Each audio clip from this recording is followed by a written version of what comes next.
In this video, we're going to be talking all about tank mitigation. Whether you're a tank yourself or not, this is going to be actually pretty important information to arm yourself with. Actually, I'm going to double down, triple down, and say that it's just as important if you're a healer. For instance, how you're going to heal a warrior is going to be very different from how you're going to heal a Dark Knight. When it comes to mitigation styles, we really have three primary methods in 14. First off, you can reduce incoming damage by a set amount. Secondly, you can heal off damage that has already landed on your character. The third type is going to be placing a barrier above a target's current HP value, which can also break that target's maximum HP value. I want to, however, note here that I could talk about what I call cheese mechanics skills here, like Paladins Hollowed Ground or Dark Knights having Living Dead, but I do view those as more mitigation skills. Paladins Hollowed Ground simply is a 100% damage reduction, Gunbreakers lowers their HP to 1 and then is 100% damage reduction, Dark Knighted Warriors prevents any damage past 1, so it's like a 100% damage reduction at 1 HP. Sorry, no, that's oddly specific, but I wanted to make sure that I said that for completeness sake, or I know people would vilify me in the comments. The first thing that I want to really dive into is a breakdown of main tank damage taken values during the course of a fight. Disclaimers in text because there are a lot of them, and this is really taking fight data off of FF logs, and there are a lot of variables. Things are not going to always be perfect. It's not a clean, sterile lab environment. One thing I definitely did try to do was search out top groups, clearing Eden's Promise. Comparing the damage taken patterns, in general we're seeing here that the Gunbreaker seems to have the smoothest damage intake of all four tanks, which is going to be followed then by Dark Knight, and then Paladin, and lastly Warrior. Add some context to that, this actually makes a lot of sense given that the Gunbreaker has the most tools of any tank for raw, pure incoming damage reduction. Such as, well, the Dark Knight absolutely does have the Blackest Night, which is a absolutely god tier shield, that is not actually reducing the damage. The Gunbreaker is going to have Heart of Stone, as well as Camouflage that goes above and beyond. And then when we look at the Warrior, we really have the situation where a Warrior needs to pick and choose between the raw mitigation of Raw Intuition, haha, see what I did there, or Nascent Flash, which doesn't reduce the incoming damage to the Warrior themselves. It does if they're the off tank and give Nascent Glint, just going to be careful there and make sure I mention that.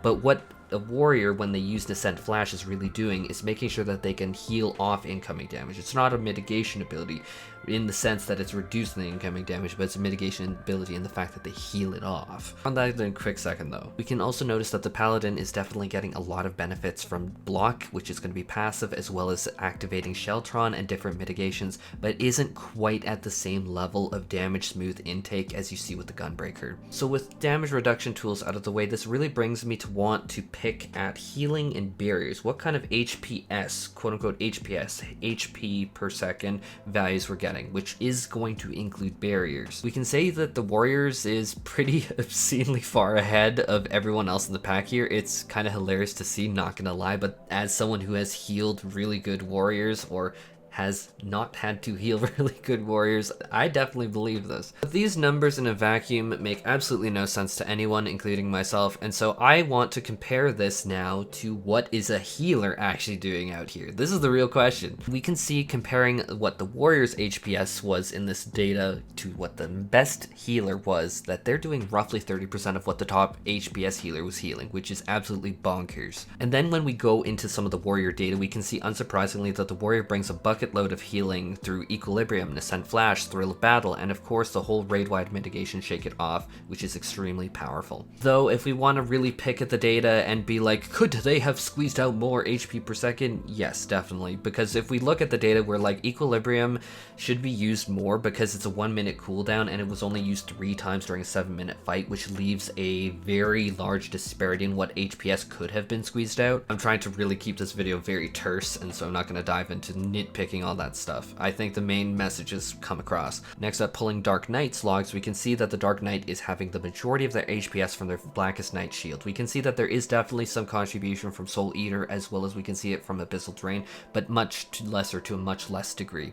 Gunbreaker, we can see, actually has a relatively interesting breakdown. We can see Brutal Shell gives a 200 HP potency heal off the bat, but also a 200 HP potency barrier that will not overheal because it's a barrier, and so it's extremely well represented here, at least a barrier component. One thing that we can note as well is that the Aurora is very well represented. We are seeing a mind-bogglingly 3.36% overheal in this dataset. It can largely be attributed to the fact that Aurora isn't just a burst heal, like it's not 1/200 potency burst heal like Equilibrium, but instead it's just a slow trickle of heal in 200 potency per tick segments. Now lastly, this brings us to Paladin, and I feel like this is kind of misrepresenting how useful Paladin is. There's a very strong reason why Paladin is the most chosen off tank, but Paladin should rarely cast Clemency in a fight, and Clemency is really the only big tool they have to actually bolster their own health, and so the only thing we're seeing represented here is their party-wide mitigation in their shield. To give some context for any newer players, Clemency costs MP, and MP is useful for your DPS rotation as a Paladin. You do not want to be wasting it on Clemency. Which really does bring me to a quick note on Overhealing. When we pull up the Dark Knight, Warrior, and Gunbreaker, we can see that the healing skills that heal in a burst are much more likely to overheal, which Overhealing generates no value and is a complete waste.